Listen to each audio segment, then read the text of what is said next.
So let me introduce to you one of the guys, Rick Jones.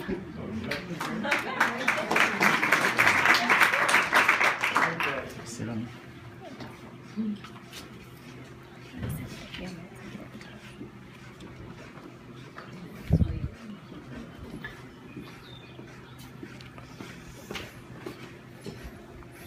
Well, I don't think I need a microphone, do I? That was good, by the way. We were just a bunch of guys, but that's. I said it was. That's what friends are all about.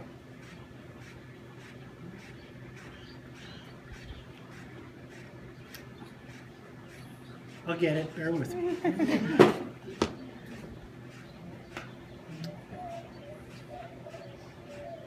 You know, if you think about it, what is a friend? Friends don't have to prove they're friends. It just happens.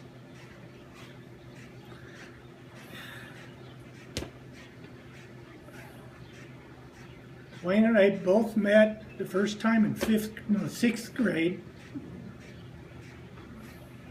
and kind of bonded instantly. We pretty much grew up together. I spent more time at Wayne's house than I did at my own with my second dad, Carol. He could probably tell more stories that we wouldn't want him to tell than you can even imagine. Right down from the ones that we thought he didn't know to the ones he did know. He mentioned all the parties we would have and the get-togethers we have, but those will always be part of my memories forever. But you know, you always want to figure out something that's kind of funny to say, and you know, life was always fun with us. Nothing real serious.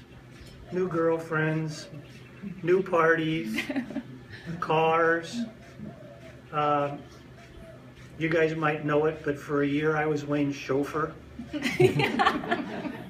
We got caught drag racing in his GTO.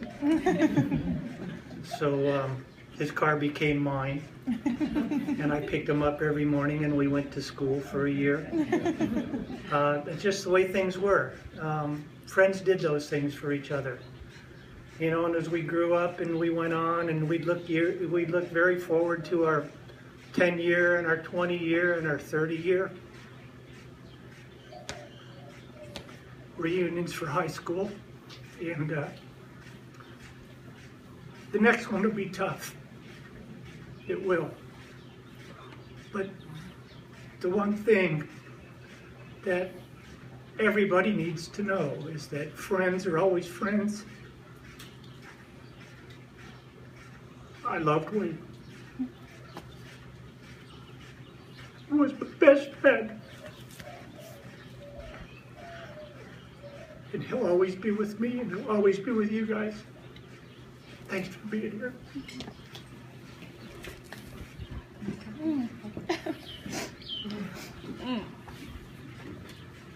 Thank you, Rick.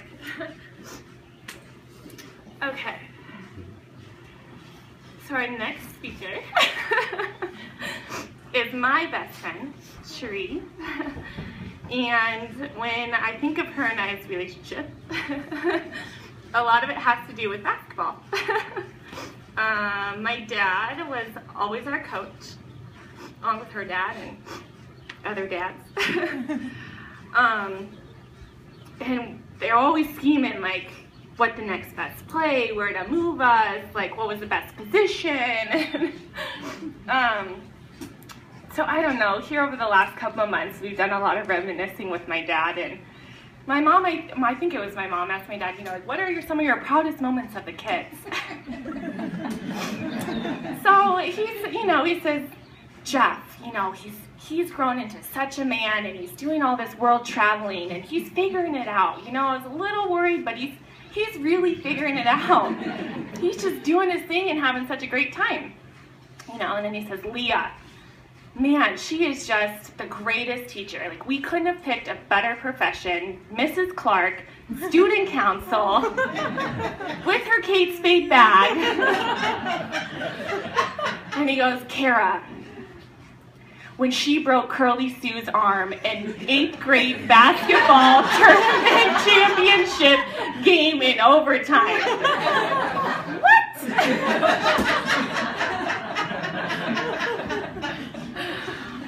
So forever I'll have that. Anyway, so here's Cherie.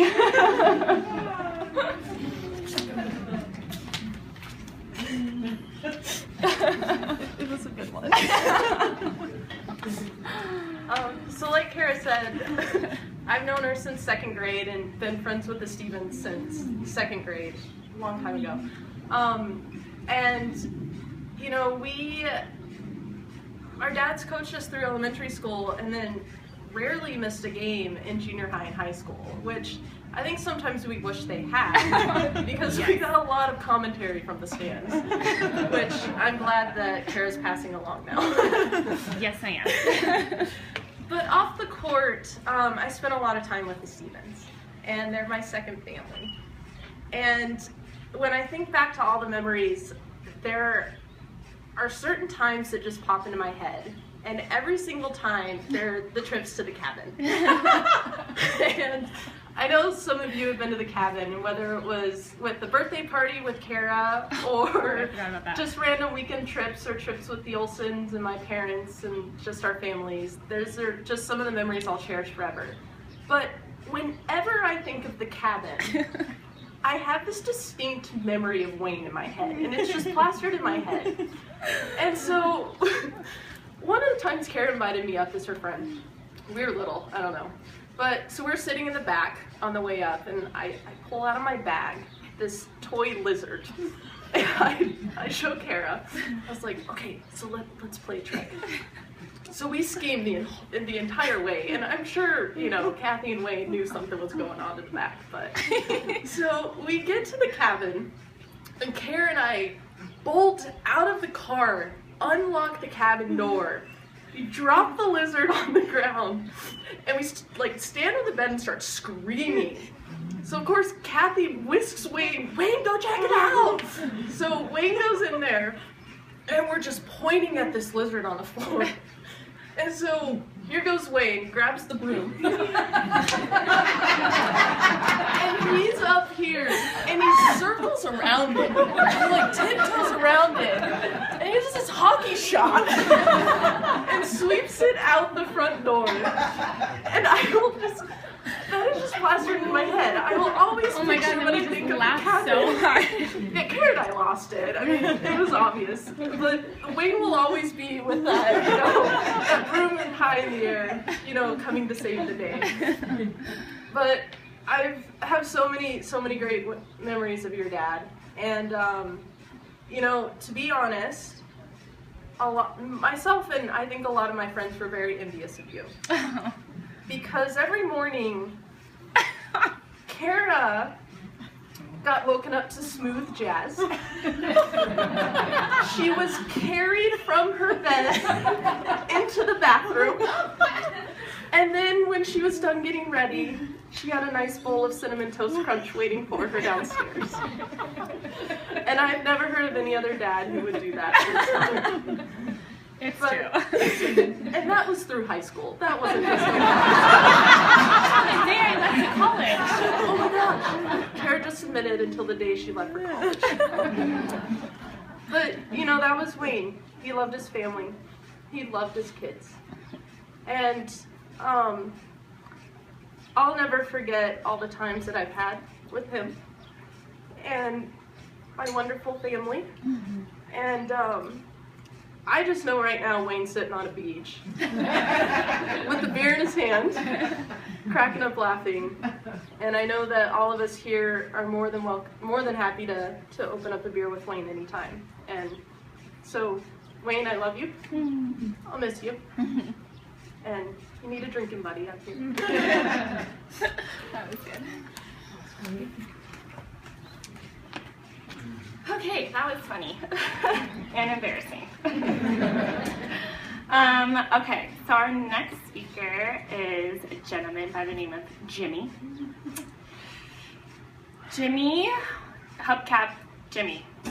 Jimmy the hubcap guy, that's it. I don't think our family knew who Jimmy was for a solid 15 years. Jimmy was this what we thought maybe just like an imagination of a friend that my dad had made, that they talked on the phone every day. Jimmy is a guy that my dad became friends with out on the car lots. So a little story about the car lots is, growing up, we used to get to go to work with our parents. And if you guys know, my mom was an interior designer, and we could have gone to Childscapes, where you could let your creativity soar. You could sew, you could craft, you could make whatever you wanted. Or you could go walk the lots with my dad. I always chose walking the lots. And I probably chose it because I knew that halfway through the day we were going to stop at Circle K and get a big gulp. And he would let me choose whatever big gulp I wanted. Well, you sure knew I was picking Mountain Dew. Because I don't think we were allowed to have soda growing up. So then we would walk out of the Circle K and I'd have my big Mountain Dew. We'd get to the car and Dad would yell, "Yahoo! Mountain Dew!" And as much as that was so embarrassing, I just thought it was the funniest thing ever. And so it was out on those car lots that Daddy and I, we just got to do our thing. And then he wonders how I ended up with a car guy. So Jimmy, if you want to come up. And, oh, there you go. I'm like, where is he? I'm looking everywhere. Goodness, Jimmy.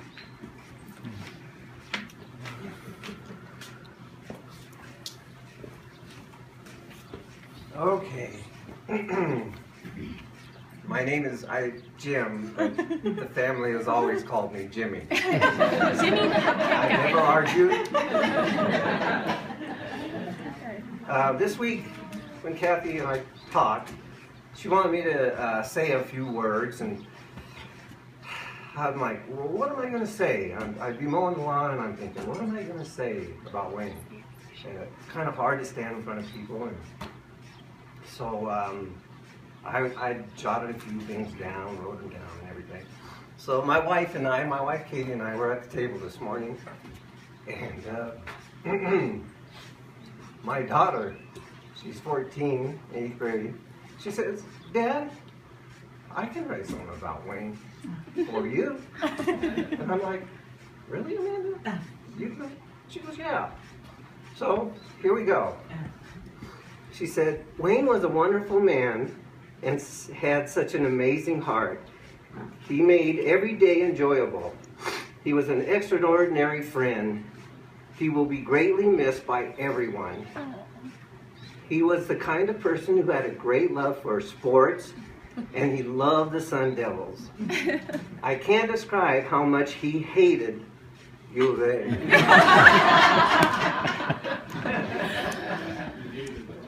Golly, he didn't even want them to win at a women's badminton game. Wayne and I always talked and rattled about the game that took place the night before, and he would always give me information about the players and where they attended college. He was always full of information and never get tired about talking about sports. He always made my trips across the valley, because we traveled everywhere, more enjoyable when we talked on the phone. Wayne also loved everyone he knew, especially his wife and his children. He was proud of his children all the time, especially when he danced with Leah at Leah and Tyler's wedding. Yeah. He cared for his family more than anything, and he loved them with all his heart. Wayne will be greatly missed, and nobody will ever forget about him. My daughter wrote that in about 3 minutes. I'm like, seriously, Amanda? All right, so now what I want to do is tell you a couple stories about Wayne's character. When I used to see Wayne at the lots, we'd be walking, and he'd go do his work, and I'd go do my work. And I can remember times watching Wayne talk to people, and he had a gift for talking. He was born with that gift. That was given to him. So anyway, I would see him talk to somebody, and I'd be doing my work, and I'd be going around the car and getting it done, and Wayne would be chatting away, and he'd be head nodding, and he'd be laughing, and I'm like, wow, you know, that must be a pretty important person. So I would finish up, and he'd finish up, and we'd be writing up our invoices, and then going, hey, Wayne, who was that? Oh, Jimmy. That guy, his son played for ASU, his daughter went to NAU, they do this program, they do that program. He went to Harvard, his wife went to Yale. The grandparents live in Canada and they have a place down in Mazatlan. And the next time we go to Mazatlan, they want Kathy and I to come and have dinner with them. And I'm like, really, Wayne? I said, how long have you known this guy? Oh, I just met him.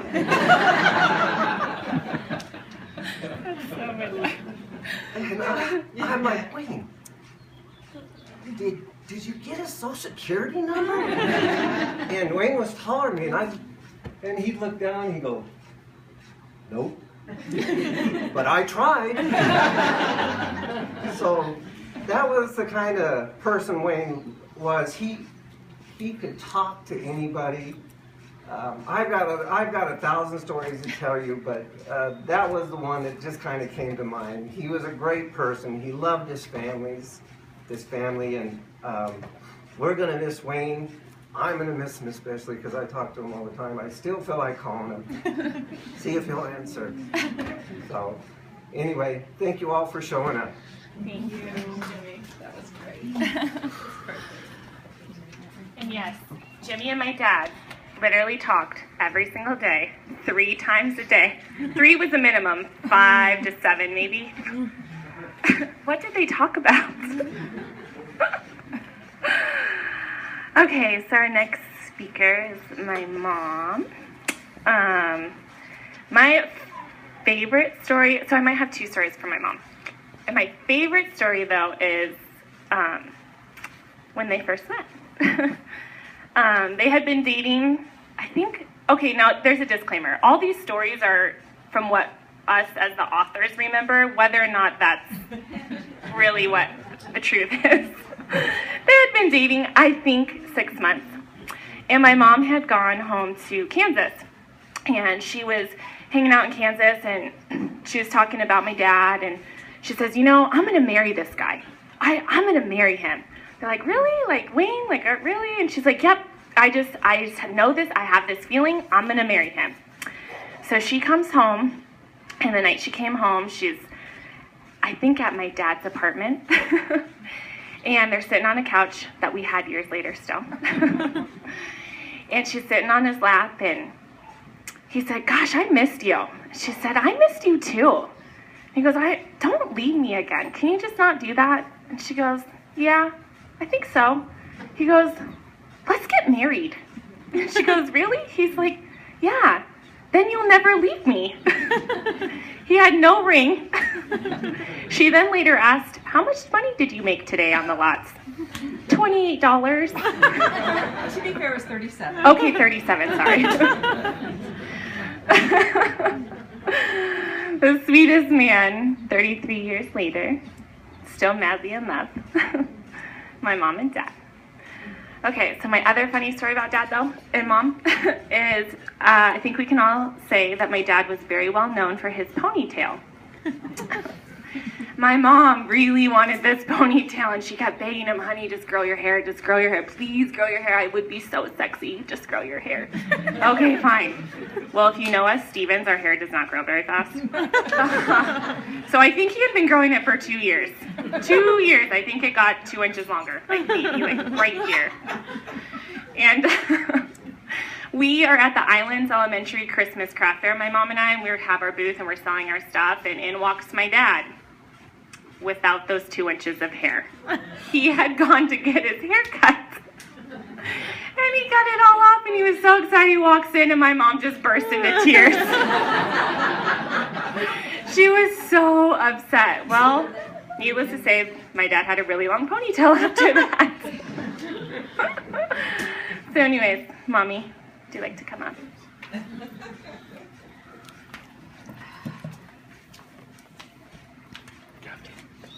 Oh, wow. There's a lot of you here. I don't believe in soulmates. It might work for all of you, but I don't believe it. The idea that there's only one person on the whole planet that's made for you and you have to find them and stay with them and that's how it works, that wasn't how it worked for us. For us, we chose every day, every week, every month, and every season. And we had the good fortune to meet a woman once who was a little bit older, and she'd been married a long time and they'd done a lot of really cool things. And I'm like, how do you make this work? And she said, well, the problem with life is that we get bored. We're in this same relationship. I know, Alita, you're nodding. It was you. Okay, I said there was an older woman. I didn't want to point you out. So you get bored. And you have the same job, you live in the same house, you go to the same church, you hang out with the same people, and you're with the same relationship. And so all of a sudden you say, something's wrong with my life, I got to change something. And so the easiest thing to do is say, I'm going to change you. And so the solution to that is to mix up your life, because it's way easier to just keep the same person. So I don't know that applies to everybody, but that really applied to us. So we mixed up our lives. We moved to Mazatlan, we'd move to Vegas, we'd go on this trip, we'd do that. We'd just keep it crazy all the time, and the consistent thing was each other. And it really, really worked for us. I don't believe in love at first sight. I lived next to Wayne for a year.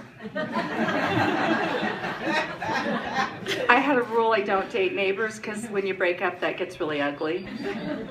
And then the monsoons came and we had flat roofs, and so I thought I should organize my neighbors and we should re-roof. So I went to him and I said, I need whatever amount of money it was, I don't remember, and he said, hell no. And a couple weeks later, the roof leaked, and of course the roof leak, yeah, Rick remembers this, was above Wayne's portion, but the actual into the house was in my portion. Let's just say it was not love at first sight. But we got past it. I don't believe that the roller coaster is always the best ride. You know, you hear the roller coaster is always the best ride. When the kids were little, we went to Disneyland.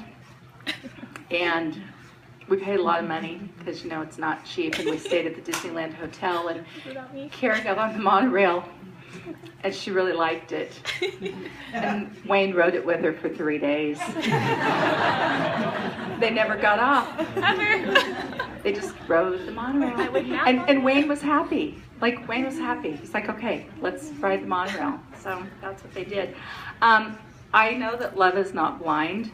Some of you remember when we built our house in the islands. If you were a contractor on that house, I apologize right now because it was painful. But I obsessed about the tile, and I finally found the perfect tile for the shower. And so they came and they started putting it up. And they were about this high, and I walked in and I didn't like it. And I said, Wayne, I don't like this tile.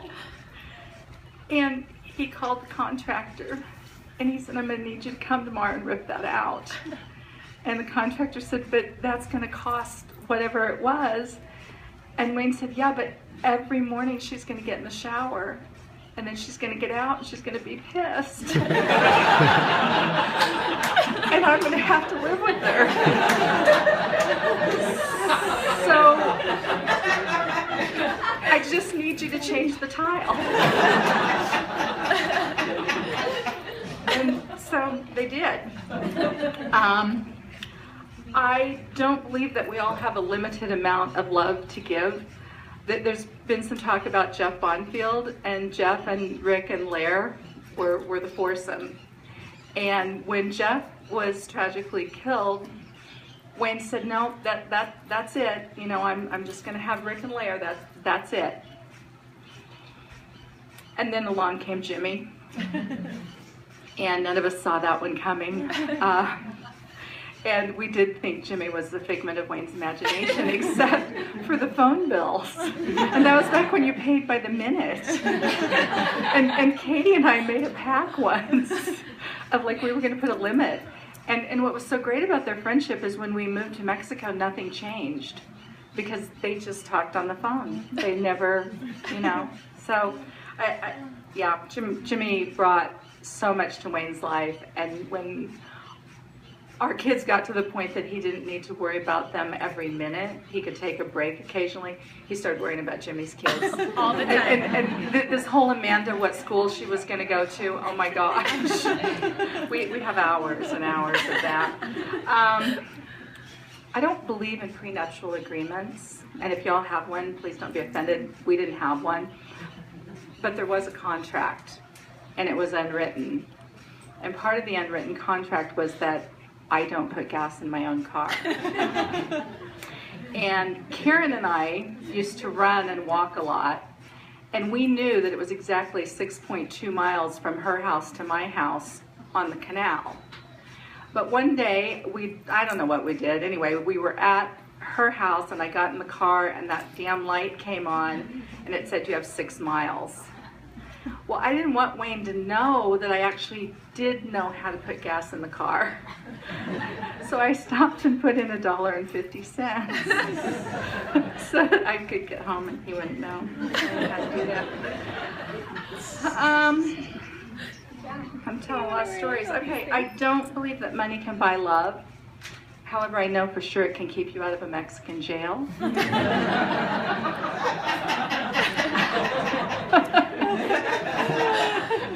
When we moved to Mazatlan, you know, the rule for driver's license, if your feet reach the pedals, you can drive. Jeff had pretty long legs. So I went off to Guadalajara shopping with my girlfriend, and I left Wayne and Jeff at home. And I told Jeff, you know, just don't drive on Sabalo, okay? Sabalo is just, there's too many traffic, too many tourists, too much going on. Don't drive. You can go anywhere you want, don't drive on Sabalo. So, of course, what does he do? And I get this call from Wayne, and he said, Jeff just backed into a bus. What should I do? I said, well, you should call our friend Big Al, who really exists, and his job is to keep the gringos out of jail.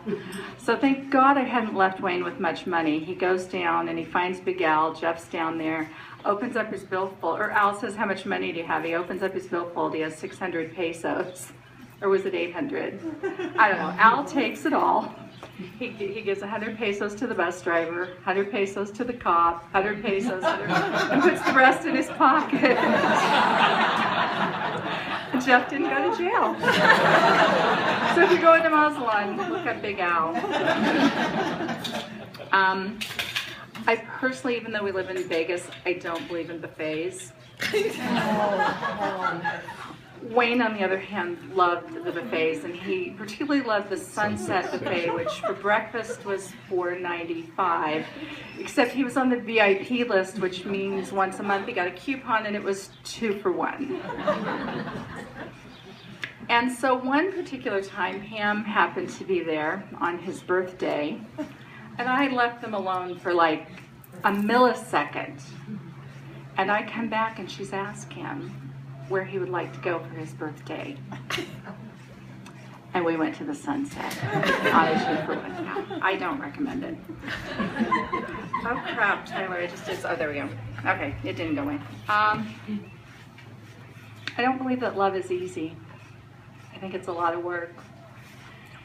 And the summer that Leah got married, it was an amazing amount of work for Wayne because she wanted a vintage wedding, and so for a year I bought dishes and silverware and glasses, and we got a U-Haul and we schlepped it all to Flagstaff. And for a solid month, Wayne and Leah washed dishes, polished silver, Pack boxes. And it was the best month of his life. Like, you know, Wayne loves to do dishes, and it was, yeah, he was fabulous. I missed a story in here somewhere, and I don't remember what anyway, I'm just going to tell this out of order. When we were down there, we drove down in 2 cars with everything we owned, except my tablecloths, which I left here.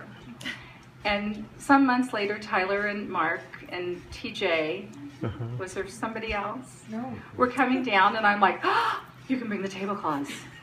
Well, how many do you have? Oh, just a few. So each person got 2 checked bags. So there were 5 bags of tablecloths and 1 bag of all their stuff. So, of course, if the airlines are going to lose 1 out of 6, which one do they lose? And they didn't know which suitcase their stuff was in, so we just keep opening suitcases and there's more tablecloths. And fortunately, before we went, I bought Wayne a lot of bathing suits. And so the 4 of them were tooling all over Mazatlan wearing Wayne's bathing suits. Thank God they weren't wearing tablecloths. I don't think that love always fits in small packages and small places. And when Wayne was kind of going through all this towards the end, I was losing it. And so my BFF from the day hops on a plane and comes to see us and rescue us. And so we made a list of all the things that we might want to do. And Wayne only had one thing that he wanted to do, and that was go to the nursery and buy some damn plants. Not a good idea when you're bedridden, okay? And you're married to me. But of course, Cindy takes him in the wheelchair, tooling around. I stayed home. Tooling around, buying plants. So they get to the Liberty, and they put in all the plants, and then they put in Wayne, and they put in our other friend, and then there was nowhere for the wheelchair. Anyway, we got the plants, and I've only killed 1. I'm the bomb. I don't believe in following the rules. Wayne was diagnosed with cancer 13, 14 months ago, and he was told he had a couple of months. And he was told by a Mexican doctor, no travel, and absolutely no travel into Mexico. 3 weeks later, we were on the beach in Zihuatanejo. We went to Puerto Vallarta twice. We went to Mazatlan. We went to Cabo. We came here repeatedly. He just was not going to take no for an answer. He was told that his only activity should be going from the couch to the bathroom. And he immediately started walking 2.5 miles because the rules didn't apply to him. So if Tyler puts this on the next page, I'll tell you what I do believe in, since I told you all the things I don't. I don't believe I'll ever send Tyler the thing and say, print it for me, because the type was about that long. So yeah, if you're wondering what I do believe in, I believe in a saying by Jim Rohn: you are the sum of the 5 people you spend the most time with. Except in this case, it's the 55. And you know, the fact that you guys all came and did this, and Chad and Scott and Kim, and you know, all of a sudden we were like, oh crap, we have chairs, we don't have a way to get in there. And they're like, we're on it. And you know, you've heard that story about how your friends will just give you a real friend will give you the shirt off their back, right? Mm-hmm. Well, my friend Jerry, who flew in this morning from Vegas, Literally, had a much prettier shirt than the one I was planning on wearing. And so she rearranged her outfit so that I could wear that. I also believe in Wayne and My Song by the Forrester Sisters. And we would always look at each other and kind of ask ourselves this. And so I just want you all to know that if God gave me the chance to do it all again, I'd carefully consider every choice. And then of all the boys in the world, I would choose Wayne again. Thank you.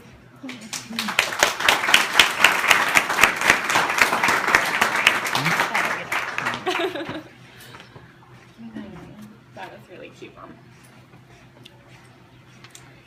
Okay, so this is time for our pallbearers to stand. Would all the pallbearers like bear?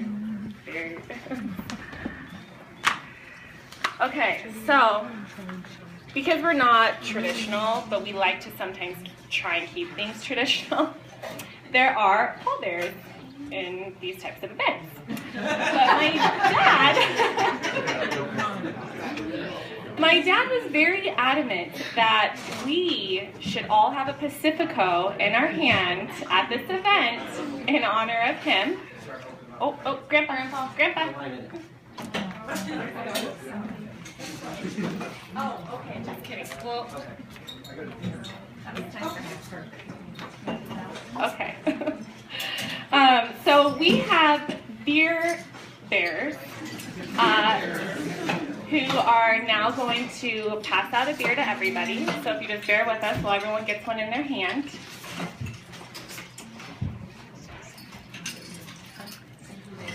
Oh, yes, and I should introduce him. Sorry, I haven't. So we have Jimmy, who we all met. We have Rick Jones, who we all met.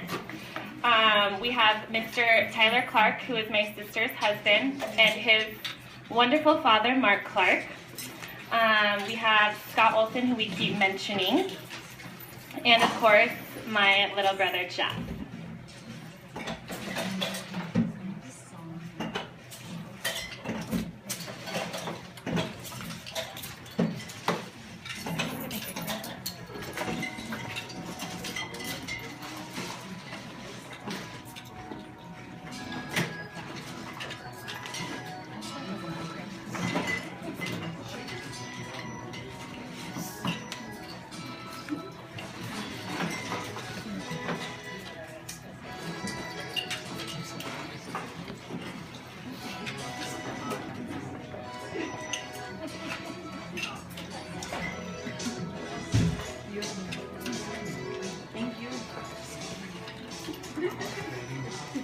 Insert.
Yeah, no, I know. Grandpa's gonna tell us that we're